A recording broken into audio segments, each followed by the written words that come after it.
In the day after blood the yard was full before sunrise. People waited for the board to be read. They wanted to hear the official word, not whispers. Langa stepped forward with the slate. His voice was clear. 5 men crossed. The queen struck. 1 was wounded. The calf was returned. No guard crossed. The line held. He read it twice. Then he set the slate on the board under the spear mark. Some clapped. Some nodded. But others muttered. A man near the back whispered, "If she can strike them, she can strike us." Another said, "At least she does not hide." The mood was mixed heavy. Rumors spread by mid-morning. News spread that the wounded man had not died. Scouts saw him limping on the far hill. But the word twisted as it moved. Some said he had lost a leg. Others said he had cursed the queen before he fell. Others said he had vowed to return with 50 men. Fear and pride clashed in the streets. A traitor shouted at a guard, "Your queen brings war to our gates." The guard answered, "She held the line when you would have run." They nearly came to blows. Langa stepped in and calmed them. But the words lingered. Mkusili pushes harder in the work hut. Mkusili laid his spear across the table. "They will come back stronger," he said. "We should not wait. Let me strike their camp at night. Quiet. Fast. Break them before they gather more." Nomvula shook her head. "We do not strike in the dark. We stand in the day. The people must see order, not raids." "Order will not stop them," Mkusili said. "Fear will." "The people already fear," Nomvula said. "I will not add to it with shadows in the night." Mkusili's fists clenched. "Then you will bleed more before this ends." Job confronted at the kraals. Job faced open hostility. Cabello, the young herd master, stood in front of his men. "You write our names for your father," he accused. "Now blood is on your queen's spear. Soon our cattle will be taken in her name." Job held his bark book tight. "I write for the queen. I do not write for my father. If you accuse me, bring proof." Cabello spat in the dirt. "Proof will come when men march." Thandi stepped between them. Her hand rested on her spear. "Back to your herd," she said. "The count continues." The kraal men obeyed, but their faces were hard. Job's hand shook as he wrote. Zwelinzama's watch that evening. Zwelinzama walked the fence. He stopped at the south gate and touched the place where Nomvula had poured water. He whispered to the guard beside him, "When blood is drawn, spirits stir. Keep the lamps bright." The guard asked, "Will the ancestors protect us?" "They protect those who protect themselves," Zwelinzama said. "Do your watch." Langa tested at sunset. Singers gathered in the market yard to ease tension with songs. Langa stood with them, smiling, keeping the rhythm steady. But the cracked-lipped man from before pushed forward again. He shouted, "Why should we cheer a queen who spills blood? Why should we follow a husband who only smiles?" This time, others joined him. 3 men shouted, "We want peace." 2 women shouted, "We want strength." The circle split. Langa raised his hand. "Listen." The queen struck because the line was crossed. Not before. Not after. That is not war. That is law. The crowd wavered. The singers began a short chant. "We stand. We walk. We keep the line." Slowly people repeated it. The angry men backed away. But their faces showed they would not stay silent for long. Inside the palace that night, the 4 husbands gathered with Nomvula. The hall was tense. Mkusili leaned forward. "Strike now while they are weak." Job snapped, "Strike and you will drag every kraal into war. My father will come, not as ally, but as enemy." "Then maybe we should not trust you at all," Mkusili shot back. Job stood, fists tight. "Say it again." Mkusili rose too, hand on spear. Langa stepped between them. "Enough. The people already fight in the yard, will you fight in the hall too?" Zwelinzama's voice was low but firm. "If you spill blood here, the throne cracks." The prophecy spoke. "Only 3 will see the dawn. Do not rush the count." The room went still. Nomvula slammed her palm on the table. "Sit." Both men sat, but their eyes did not soften. Nomvula said, "One more clash like this, and I will confine you both. Husband or not. Do you hear me?" "Yes," they said together, but their voices carried no peace. Alone with the box later, Nomvula sat in her hut with the small box. She opened it. The carved figures, the rope knots, the burned bones, the blood cloth. She touched each one. She whispered to herself, first signs. First blood. First cracks. Then she closed the box and set her spear beside it. Outside, the night was restless. Dogs barked at shadows. The guards kept their eyes wide open. And in the hills, fires glowed brighter. Part 10 Scouts warning at dawn, runners came in from the hill. Their words were sharp and fast. "Velo has 40 men now. 10 fires. They chant all night. They sharpen spears in the open." Nomvula listened without flinching. She sent the runner to drink, then turned to Nantambai. "Post it on the board. Do not soften it. Write the number. Write the fires. Write that they did not cross." Nantambai nodded and left. Morning board. The words on the board were simple. "Velo has 40 men. 10 fires. They shouted all night. They sharpened spears. They did not cross." The people read. The yard was heavy. Some whispered, "40 will be 80. Others muttered, "She will stop them." One man shouted, "If they sharpen spears, we must sharpen ours." Another woman answered, "If we sharpen, they will come faster." The argument nearly boiled into blows until Langus stepped between them. "Wait," he said firmly. "The queen will speak today. Wait for her words." Council of husbands in the work hut. Nomvula gathered the 4 husbands. Mkusali slapped his palm on the table. 40 men is an army. We cannot just watch. Let me take 50 and scatter them before they reach 100. Job shook his head. "If you do that, Velo will call us the aggressors. My father will be forced to choose. He will not choose us. You will turn one enemy into 2. You would rather we sit until your father decides?" Mkusali snapped. "I would rather we do not make him our enemy," Job shot back. Langa raised his voice. "The people are breaking. In the yard, they argue. Some want blood, some want peace. They will tear each other apart before Mvelo even steps here." Zwelinzima tapped his staff once. "Then the queen must speak. Today. A public word, clear and firm. Not just on the board. To the people with her own voice." Nomvula nodded slowly. "Yes. The time is here." The gathering at midday, a horn was blown inside the capital. People left their work and crowded into the market yard. Soldiers stood at the edges, shields down but ready. The board was moved aside. Nomvula stepped into the center.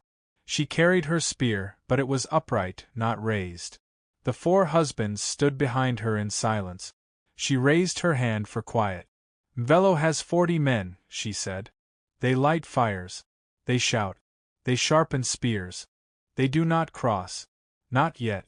This is what we will do." The crowd leaned forward. "We will not strike first. If they cross, we strike and hold. If they steal, we take back. If they burn, we put out. But we will not start a war. Not while our kraals still give milk and our children still eat. We will stand at the line. We will keep the fence. This is order." Some cheered. Some shook their heads. A man shouted, "That is weakness." Nomvula pointed her spear at him. "Step forward and say it here." The man froze. He did not move. "This is not weakness," Nomvula said, her voice rising. "This is strength. To strike without cause is easy. To stand steady while men shout is harder. We will stand. And if they cross, they will bleed again. That is my word." The yard was silent for a long breath. Then some began to clap. Others joined. Not all, but enough to drown the whispers. After the speech in the hall, the husbands gathered again. Mkusali spoke first. "Your words held them for now. But if they cross with 40, it will not be like 5. Then we will meet them with more," Nomvula said. "But we will not strike first." Job nodded. "That is the only way to keep allies." Langa leaned forward. You gave them strength with your voice. But tomorrow they will need more. They will want to see the guards stand in the open. Nomvula turned to Mkusali. Prepare a march around the fence. Shields up. Spears steady. No shouts. No songs. Just order. Tomorrow at sunrise. Mkusali's eyes lit. Yes, Queen. Amahle's jealousy that night. Princess Amahle came to Nomvula's hut.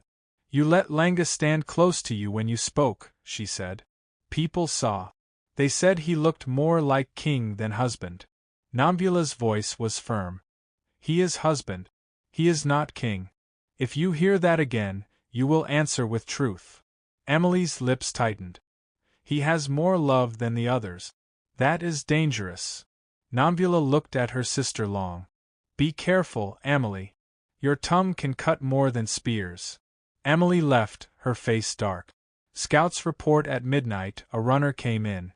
Velo's men broke their fires. They walked north. We counted 35. 5 stayed behind at the shrine. They left a sign on the ground. A spear stuck upright. Nomvula took a breath. A spear in the ground means they mark the place as theirs. But it is not theirs. At sunrise, we will remove it. She closed her eyes only for a short while before dawn came. Part 11. The spear at the shrine at sunrise. The scouts led Nomvula to the hill. From above, she saw it, a single spear planted upright in the dust, just behind the line. No men stood near it. Smoke from last night's fires still drifted in the air.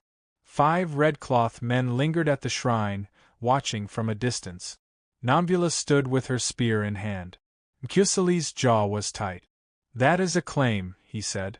A spear in the ground means the land is theirs now. If we leave it, they will move more. Nomvula nodded once. We will not leave it. She walked down the slope with 2 guards at her side. She stopped at the line, crouched, and studied the planted spear. Then she looked up at the 5 men. This is not your ground, she said, loud enough for them to hear. She stepped forward, crossed the line with 1 foot only, and pulled the spear out of the dirt. She broke it across her knee. The men shouted but did not move. She dropped the broken halves on her side of the line.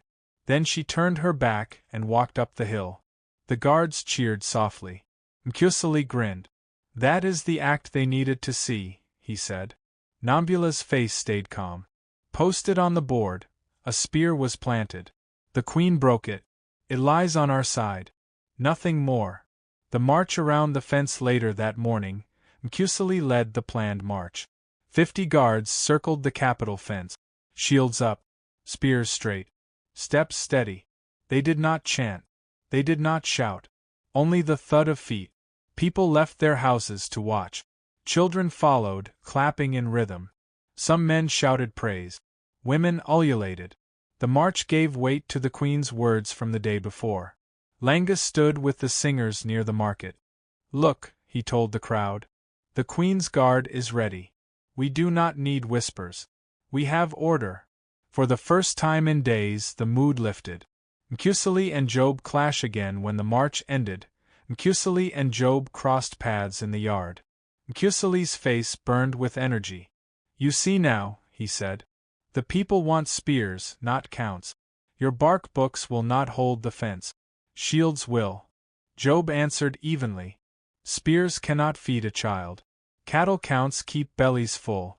Without them, you will have spears but no food. Mkusali sneered. Then go feed them with your book. I will feed them with my blade. Job stepped closer. Your blade will cut the kingdom in 2 if you are not careful. They stood eye to eye.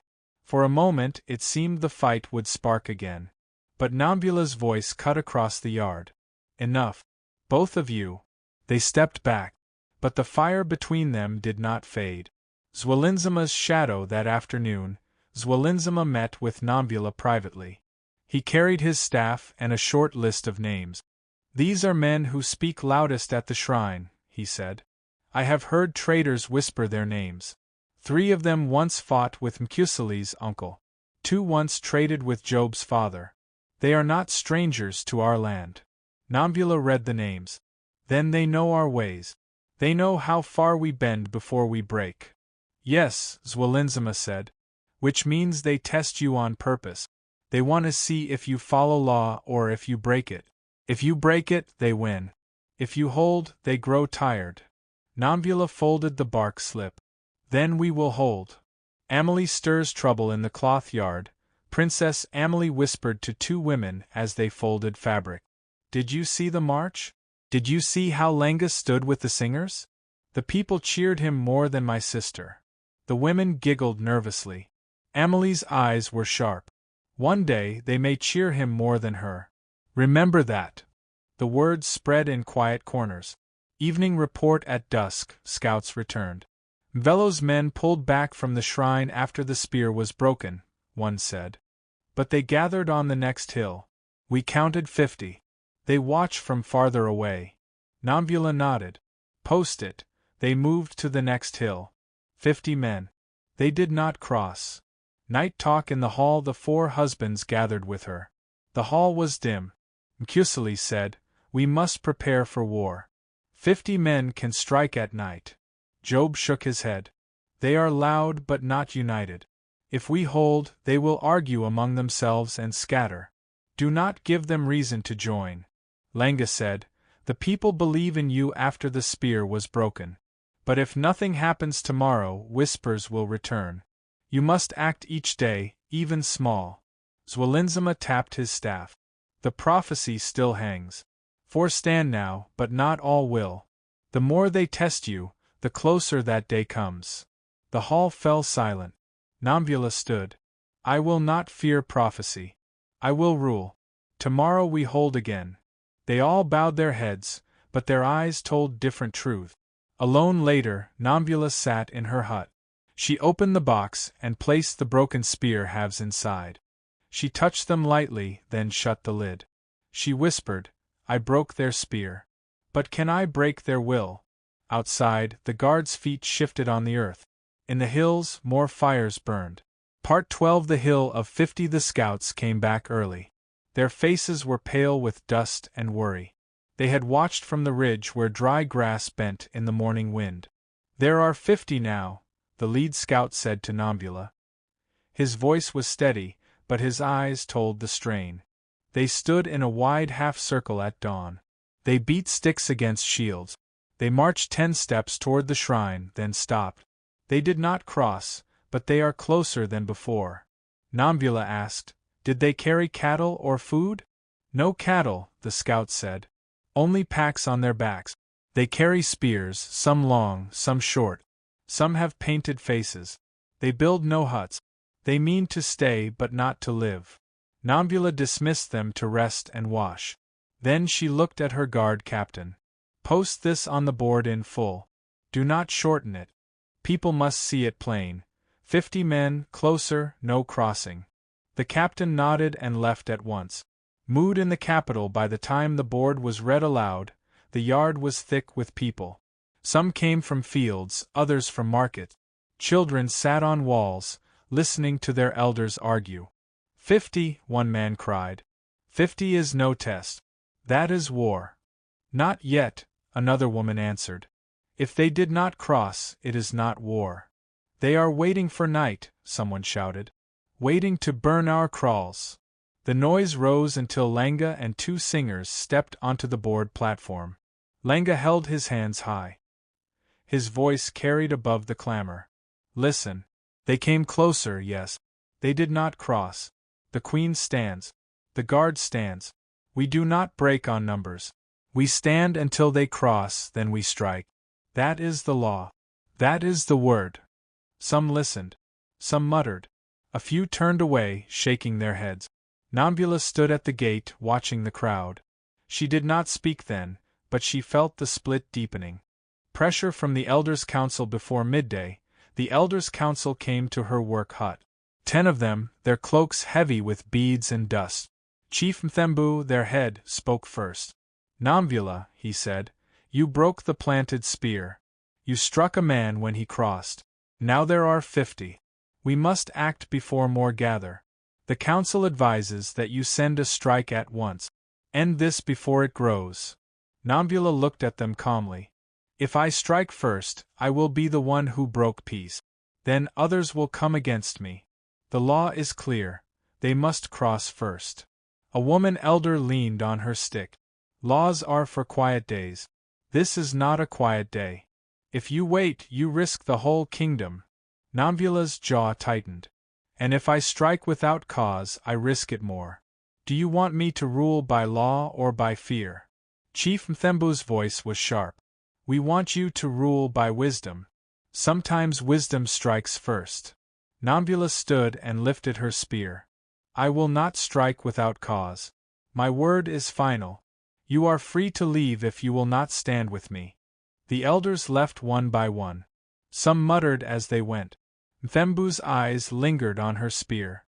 When the people hunger for war, even law will not feed them, he said quietly, then turned and left.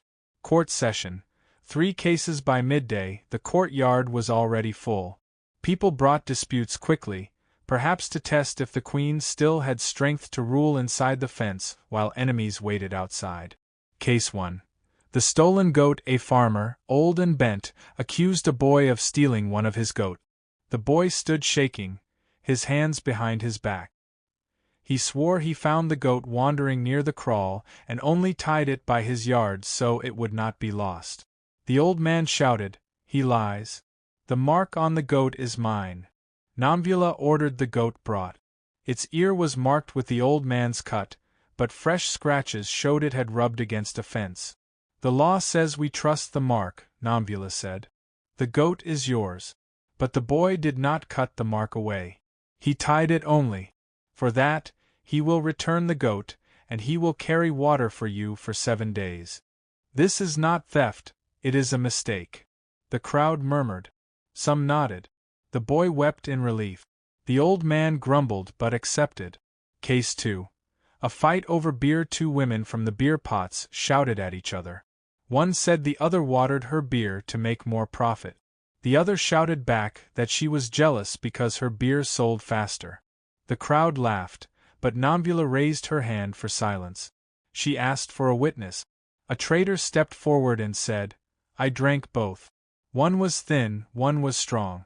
It is true. Nomvula spoke simply. Beer must be sold as it is brewed. If you water it, you cheat. The watered beer is poured out now. The seller will lose her place in the market for 10 days.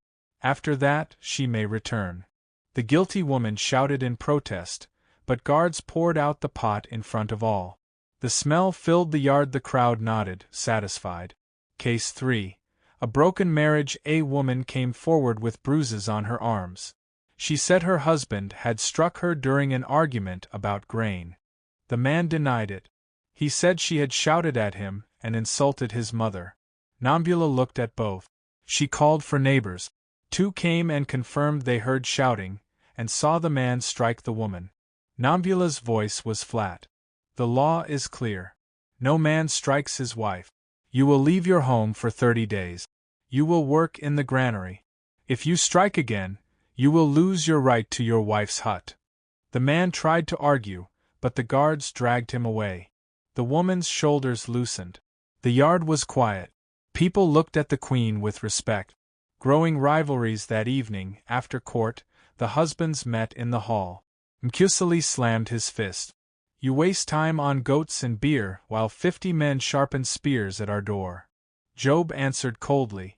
If we do not keep order inside, we are already broken. A goat matters when fear spreads. Mkusali leaned across the table. You speak as if cattle and books are more than spears. Without cattle, Job said, you will have no men to hold spears. Langa tried to calm them. The people saw her today. They saw fairness. That gives them faith.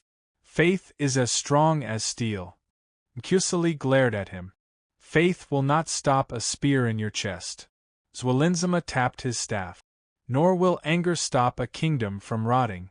Hold your tongues. The prophecy still waits. You may be eager to spill each other's blood, but the day will come without your help. The room fell silent. Nomvula's public decision that night. Nomvula gathered the people again in the market yard. She raised her spear and spoke. We have heard of 50 men on the hill. We have seen goats, beer, and marriage disputes here. We have judged them. We will keep judging them. This is strength. This is order. Tomorrow, the guard will stand again at the fence. They will march with shields and spears. The people will see them. The enemy will see them. The fence will hold. The crowd cheered this time. Stronger than before. Not all, but many. Nomvula turned and left. Her face stayed hard. Inside, her chest was heavy. She knew the cheering was only for the moment. Tomorrow would bring more tests. Alone with the box that night, she opened the small box again. She touched the carved figures, the bones, the broken spear. She whispered, "I have not broken. Not yet." She closed the box, set it under her bed, and slept with her spear across her knees. Outside, the hill fires glowed brighter than ever. Part 13. The night march. The scouts returned breathless just before midnight. Their torches smoked as they staggered into the south gate. They moved, the lead said. Not all, but 20. They left their hill and marched closer. They stopped 2 fields from the shrine. They built no fires. They stand in the dark. Nomvula ordered the horns blown once. The low sound rolled across the capital. Guards took their posts. Lamps were lit along the fence. Families huddled in huts. Children were hushed into silence. Mkusali wanted to take men at once. "Let me drive them back before dawn," he said. "No," Nomvula said. "We hold the fence. If they come, we strike. If they stand, we wait." Job stood beside her, his jaw set. "Your word keeps allies. If you break it, you lose them." Mkusali spat into the dirt. "Allies will not bleed for you if you are already dead." The queen ignored the quarrel. She kept her eyes on the dark fields until the sky grew pale. At dawn, scouts reported the 20 had returned to their hill. No one had crossed. Morning after, when the board was updated, the words were plain. 20 men marched closer at night. They stood 2 fields away. They returned by dawn. No crossing. The yard buzzed with fear. People muttered about raiders at their doors. Some demanded more guards at the wells. Others whispered that someone inside must be telling Velo when to move. By mid-morning, rumors spread like sparks. The Queen's Alliance husband sends messages to his father. One of the guards leaves signs in the dust at night. The princess envies the Queen and feeds Mvelo secrets. None of it was proven. But the whispers bit deep. Elders returned. The elders' council returned before midday. Chief Mthembu's face was stern. "You see," he said. "They march closer. They test you. If you wait, they will cross when you are unready. Strike now, and you send them scattering." Nomvula shook her head. They marched and returned. They did not cross. "I will not strike first." Another elder leaned forward. "Then at least let us send envoys to Mvelo. Perhaps he will speak." Nomvula stared at him. "He plants spears, ties bones, and marches in the night. Do you think he seeks words?" The elder hesitated, then fell silent. "You are queen," Mthembu said. "But remember, when the people fear, they may turn to those who promise action. If you do nothing, they will not wait long." Nomvula's jaw tightened. "I do not do nothing. I hold the fence. That is more than action, it is rule." The elders left, but their mutters followed. Court session.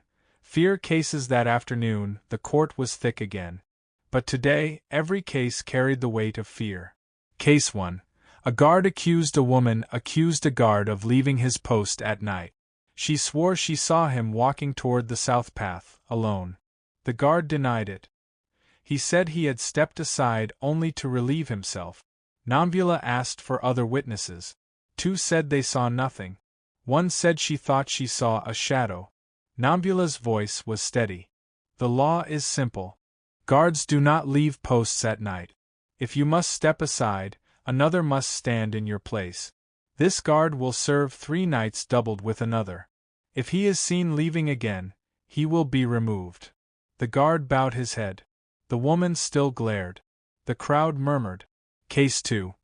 Grain missing. A storekeeper claimed 3 sacks of grain were gone from the storeroom.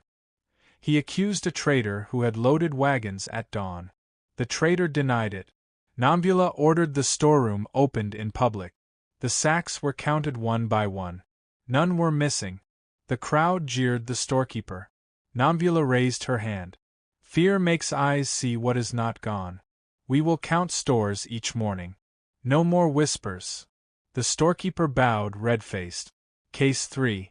Betrayal shout. A boy shouted in the yard that Job was a spy for his father. Guards grabbed him. Nomvula called the boy forward. He trembled. I only heard it, he said. Men at the well said it. Nomvula looked at the crowd. Who said it? Silence. No one stepped forward. Nomvula said, Then the boy will not be punished. But let this be clear. If you spread words without proof, you face this court. Truth is written on the board. Lies will not rule us. The crowd was restless, but no one argued. Husbands' divisions that evening, the husbands gathered. The hall felt tight. Mkusali slammed his fist. Rumors of spies spread because one of us leaked. It is not me. My men bleed with me. Job snapped back. If anyone leaks, it is those who thirst for war. My father gains nothing from this madness. You defend him too quickly, Mkusali said. You attack me too often, Job shot back. Lenga lifted his hands. The people fight already in the yards. If you fight here too, the queen's throne cracks. Zwelinzima spoke softly. The prophecy moves closer. Not all of you will see the dawn. Perhaps your anger hurries the day. The room froze at his words. Nomvula rose. Enough. If I hear more accusations without proof, I will confine the man who speaks them. Husband or not. Do you hear me? Yes, they muttered, but their eyes did not soften. Nomvula's act of strength. The next morning, Nomvula ordered a new act. She told Mkusali to form a shield wall at the south gate. 20 men stood shoulder to shoulder, shields locked, spears upright. Behind them, Zwelinzima burned herbs in a clay pot. Nomvula herself stood before the wall.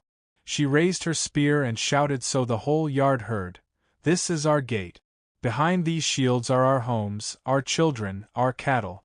No man crosses unless he dies first. This is not fear. This is order. The crowd roared. Even those who doubted shouted her name. Children ran forward, clapping. Women raised ululations. For the first time in days, the capital breathed easier. Mkusali smiled grimly. Job stood silent, but his shoulders eased. Lenga spread the words fast. The queen stood with the shields. The queen holds the gate. The night after that night, the hills glowed with more fires. Scouts counted 60 men now. They banged shields through the dark, their noise carrying across the field. In her hut, Nomvula opened the box. She placed a handful of ash from the herb fire inside. She whispered, They grow, but we still stand. She closed the lid and lay down with her spear across her knees, her eyes open long into the night. Part 14. The Hill of 60. At dawn the scouts returned. They looked more worn than before. Their voices carried the weight of fear. There are 60 now, the lead scout said. We counted them as the sun rose. They stood in rows, not scattered. They banged shields together until the hill shook. They shouted your name, Queen. They shouted it with curses. Nomvula asked, Did they cross? No, the scout said. They did not move past the shrine. But they came to the very edge of the line and planted 3 spears upright. Then they stepped back. Nomvula nodded once. Rest. You will return at dusk. She looked at her guard captain. Write it all. Post it on the board. Leave nothing out. The board of fear. The update read. 60 men stood in rows. They banged shields. They cursed the queen's name. They planted 3 spears at the line. They did not cross. The people gathered. The yard filled thicker than before. Faces were pale. Mothers held children close. Men muttered that 3 spears meant 3 lives to be taken. A woman cried out, Whose lives? Ours? The queen's? The husband's? No one answered. Fear thickened the air. Lenga and the singers came forward. His voice rang out, strong and clear. The queen stands. The guard stands. They shout because they cannot cross. They plant spears because they cannot strike. Do not fear noise. Trust the line. Some nodded, but many turned away with worry in their eyes. The elders press again. The elders' council arrived by mid-morning.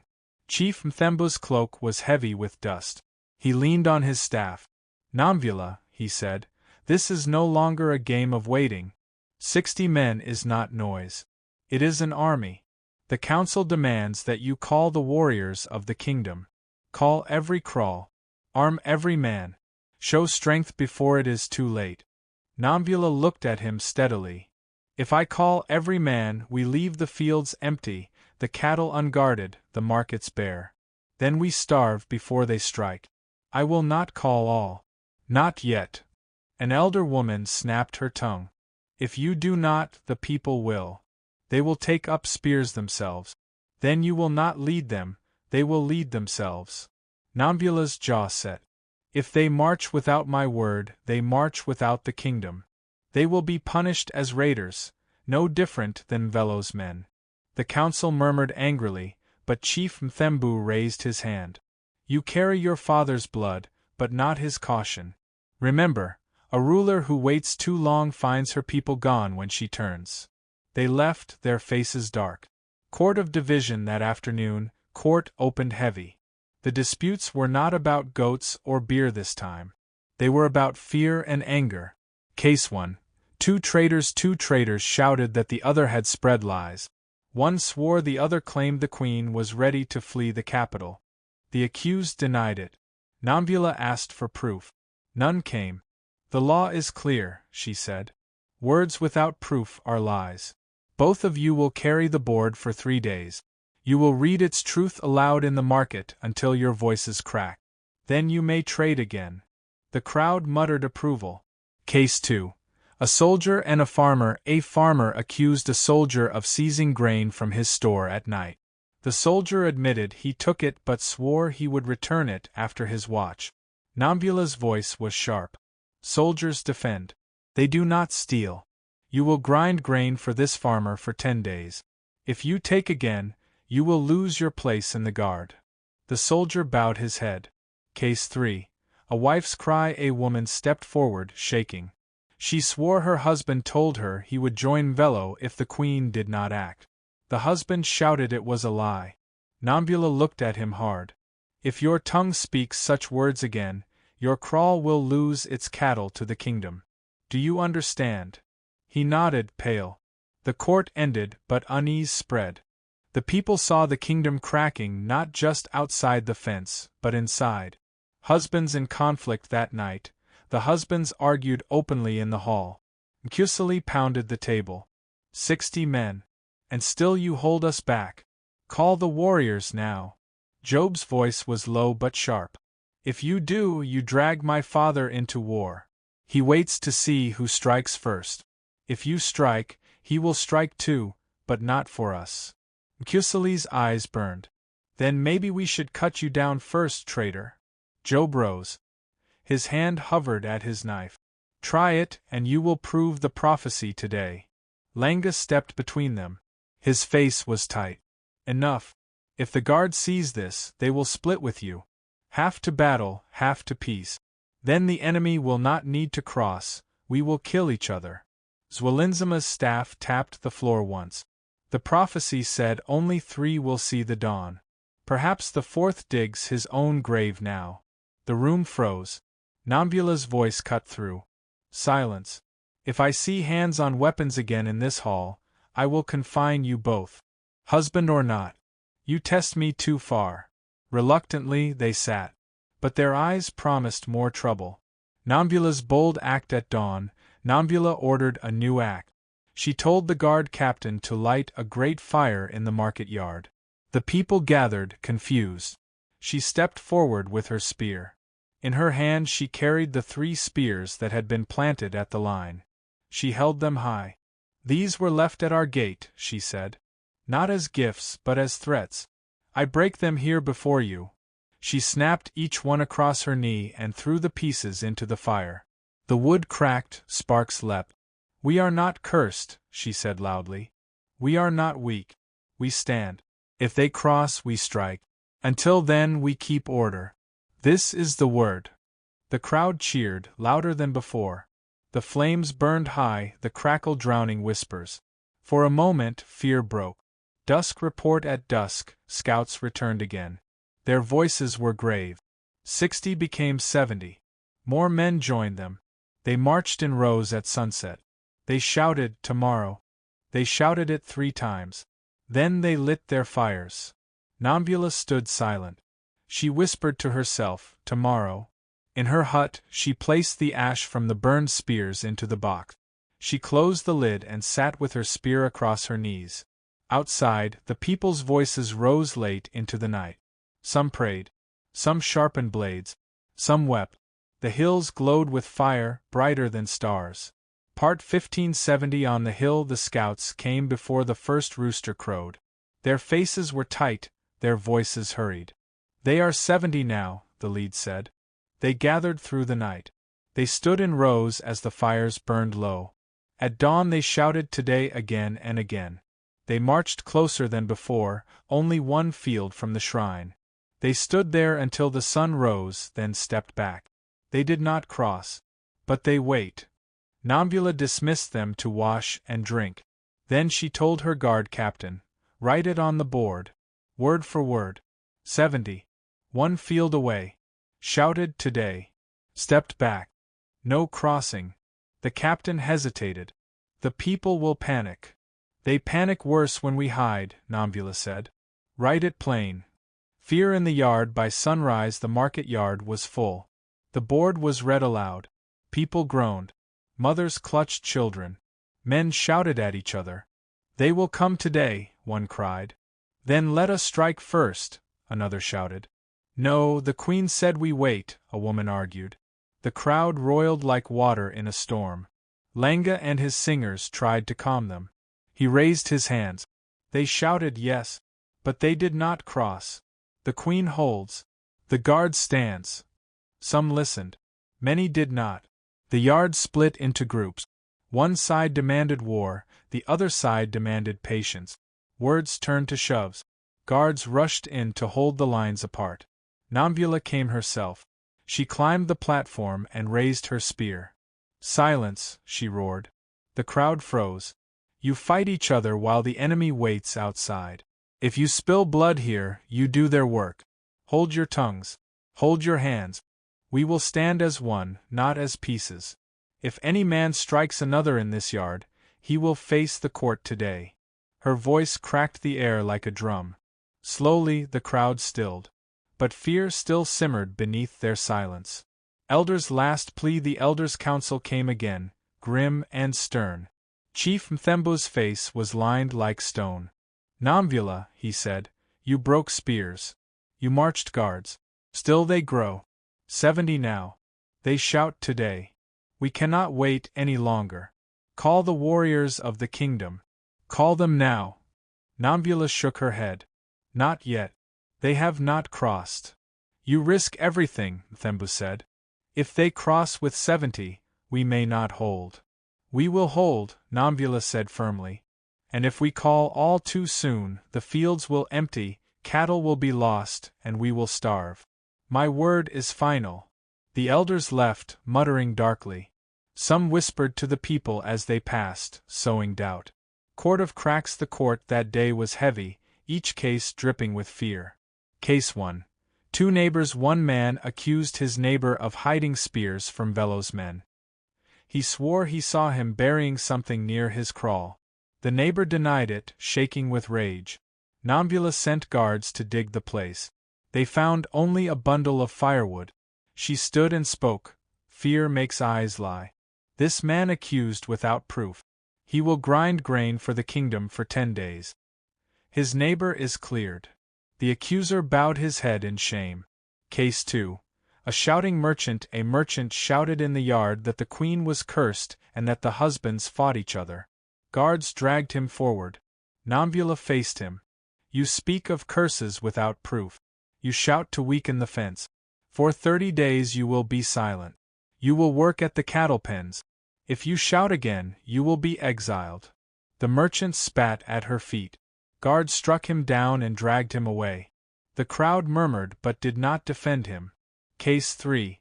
Brothers divide. Two brothers argued before the queen. One swore he would take his spear and join Velo if the queen did not strike. The other swore he would fight to defend her. They nearly came to blows. Nomvula stood. Blood is not spilled in this yard. You will both serve together. You will guard the south path for 10 nights. Side by side. If one leaves, both will be punished. If one fights the other, both will be removed. The brothers glared at each other but bowed. The crowd murmured approval. Husbands in open conflict that night in the hall. The husbands broke into open anger. Mkusali's voice thundered. 70 men. And still you hold us back. If we do not strike, we will fall. Job slammed his fist. If you strike, my father will join them. You will doom us all. You hide behind your father, Mkusali snarled. You hide behind your thirst for blood, Job shot back. They rose, faces inches apart. Hands brushed spear and knife. Langa stepped between them, shouting, Stop! If you kill each other here, the prophecy is fulfilled, and the kingdom falls without a fight. Zwelinzama's staff struck the ground. The prophecy waits. Only 3 will see the dawn. But which 3 is still in the balance? The air froze. Nomvula's voice cut through. Sit down. If you draw steel again in this hall, I will confine you both for 30 days. I do not care whose blood you carry. I am queen.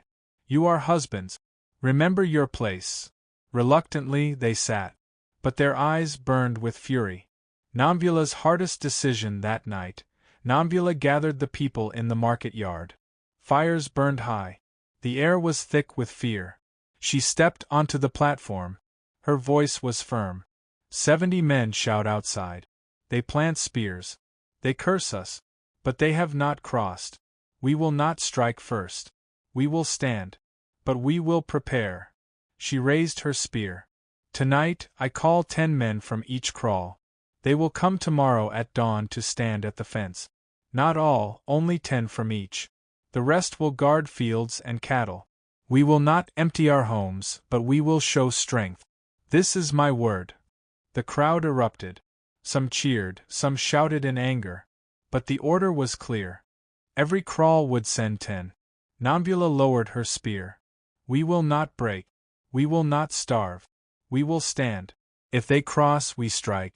Until then, we hold. The people shouted her name. Louder this time. Stronger. Night of waiting. That night the capital did not sleep. Men sharpened spears. Women sewed torn tunics. Children carried water to the guards. Fires burned bright at every gate. On the hills, the 70 men beat their shields until the sound shook the ground. Their fires glowed red, a ring of threat in the darkness. In her hut, Nomvula opened the box. She placed a splinter from the broken spears into it. She closed the lid. She sat with her spear across her knees. She whispered, Tomorrow. The dawn of 70. The morning sky was red before the sun broke the horizon. The air was thick, heavy with dust and smoke drifting in from the hills. Scouts ran from the ridge, their breath ragged. They march, one cried. 70 men, shields raised. They march straight to the shrine. Nomvula rose from her stool at once. She strapped her belt, lifted her spear, and stepped into the yard. Call the horns. Form the lines. The horns blew. Deep, long notes rolled through the capital. People poured into the market yard. Some held children, some carried water, some gripped old spears. The fear was sharp in their faces. The fence line at the south gate, Mkusali had already formed 50 guards. Shields locked, spears upright, jaws set. Behind them, 10 men from each kraal arrived, carrying their own weapons, not all spears, some clubs, some sticks, some knives. Nomvula walked to the front. She lifted her spear high. This is the line. They cross, we strike. No one moves before my word.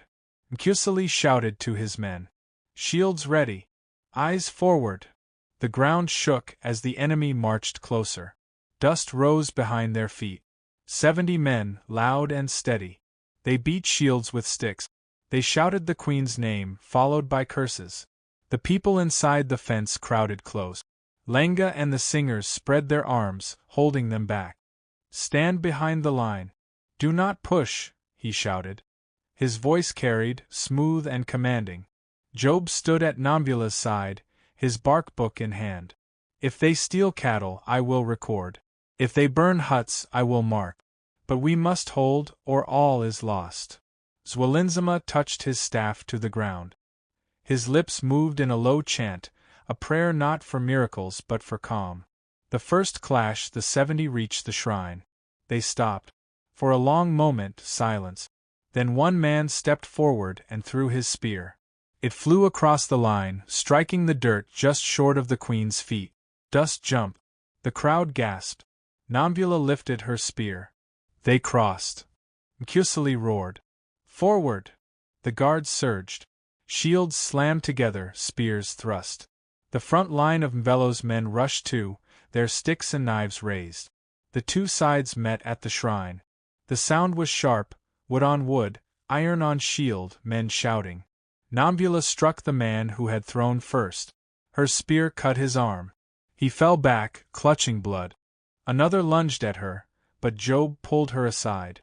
The point scraped her sleeve, not flesh. The guard line held firm. Mkusili's voice thundered above the clash. "Push! Push!" The crawl men behind the guards threw stones. Some hit shields, some hit faces. Mvelo's men faltered. After moments that felt like hours, they broke.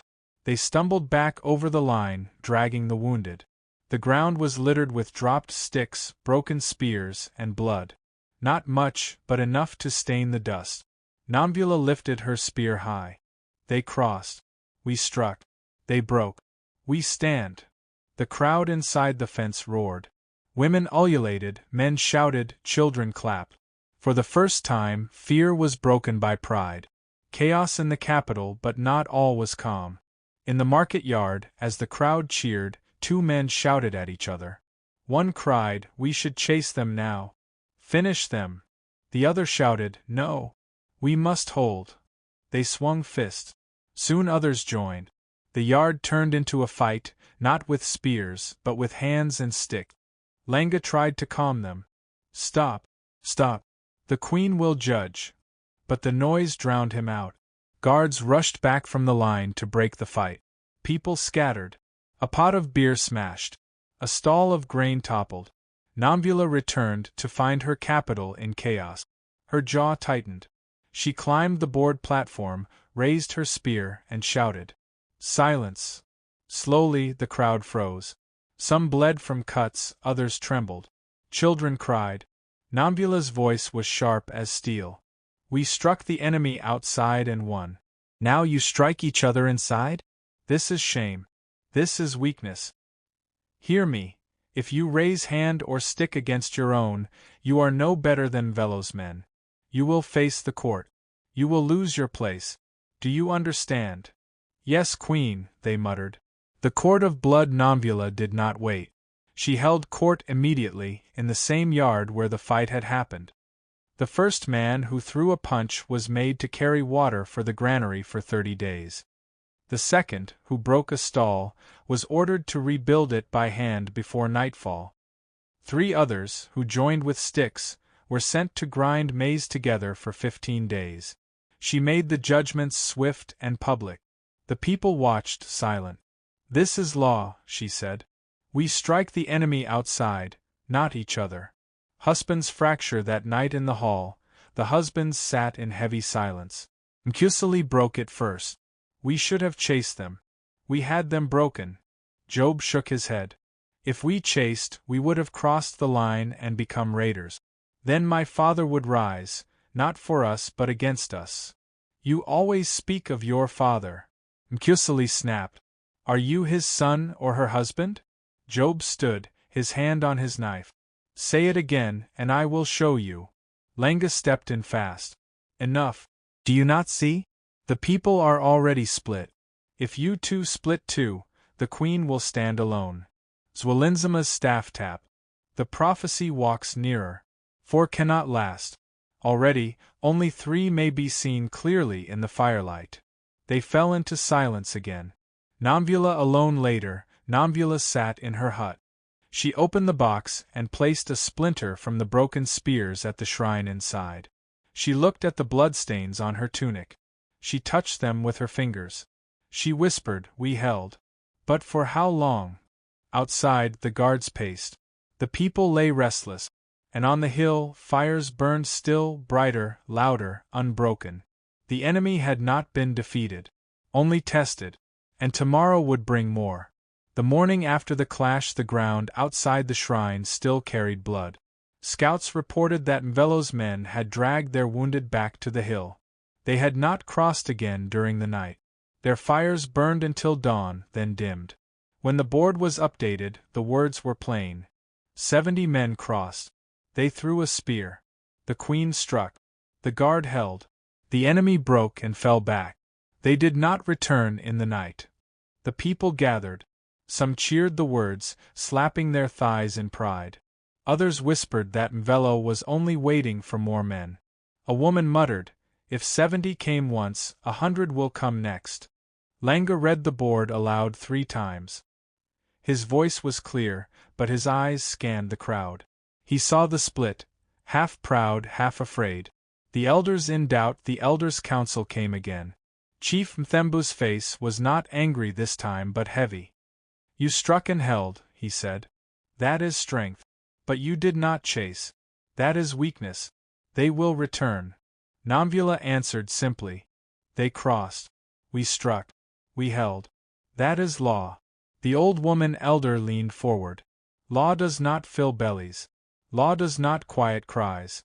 When they return stronger, will you still say we must wait?" Nomvula's jaw tightened. "Yes. Until they cross again, we wait.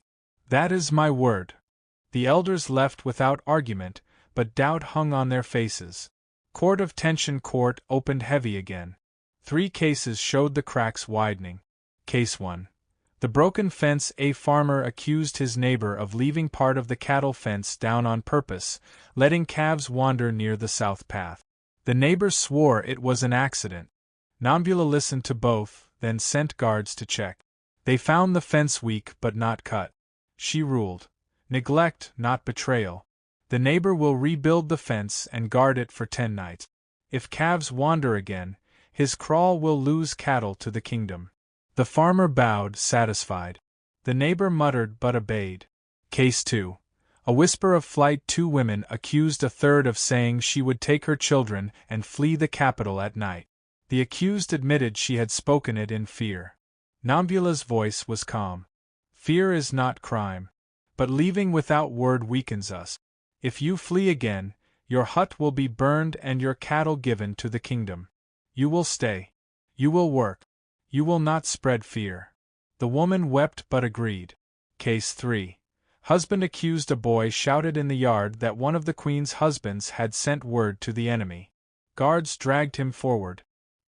He trembled and said men at the well told him so. Nomvula looked at the boy. "Which husband?" she asked. The boy whispered, "The alliance husband."